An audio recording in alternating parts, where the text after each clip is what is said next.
ಸತೀಶ್ ದೆಹಲಿ ಭೇಟಿ ಬಗ್ಗೆ ಡಿಕೆ ಶಿವಕುಮಾರ್ ಅವರು ರಿಯಾಕ್ಷನ್ ಅನ್ನು ಕೊಟ್ಟಿದ್ದಾರೆ. ಅವರವರ ವೈಯಕ್ತಿಕ ವಿಚಾರಕ್ಕೆ ಭೇಟಿ ನೀಡ್ತಾರೆ ಅನ್ನೋದಾಗಿ ಹೇಳ್ತಿದ್ದಾರೆ.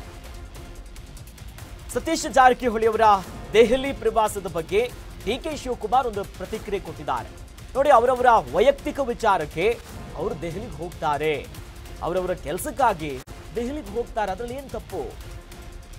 ಎಐಸಿಸಿ ಕಚೇರಿ ನಮಗೆಲ್ಲ ದೇಗುಲ ಇದ್ದಂತೆ, ಯಾರು ಬೇಕಾದರೂ ಹೋಗ್ಬೋದು. ಈ ರೀತಿಯಾಗಿ ಬೆಂಗಳೂರಿನಲ್ಲಿ ಡಿಸಿಎಂ ಡಿಕೆ ಶಿವಕುಮಾರ್ ಸತೀಶ್ ಜಾರಕಿಹೊಳಿ ಅವರು 3 ದಿನ, ನಾಳೆಯಿಂದ 3 ದಿನ ಏನು ದೆಹಲಿಗೆ ಹೋಗ್ತಿದ್ದಾರಲ್ಲ, ಈ ವಿಚಾರವಾಗಿ ಕೇಳ್ತಾರೆ. ನೋಡಿ, ಒಂದ್ ಕಡೆ ನವೆಂಬರ್ ಕ್ರಾಂತಿ ಎಲ್ಲ ಆಗ್ತಿದೆ, ಸತೀಶ್ ಜಾರಕಿಹೊಳಿ ಅವರು ದೆಹಲಿಗೆ ಹೋಗ್ತಿದ್ದಾರೆ, ನಿಮ್ಮ ಪ್ರತಿಕ್ರಿಯೆ ಏನು ಅಂತ ಅದಕ್ಕೆ ರಿಯಾಕ್ಷನ್ ಕೊಡ್ತಾರೆ. ನೋಡಿ, ಅವ್ರವ್ರ ವಿಚಾರಕ್ಕೆ ಹೋಗ್ತಾರೆ, ವೈಯಕ್ತಿಕ ಕೆಲಸಗಳು ಇರುತ್ತೆ.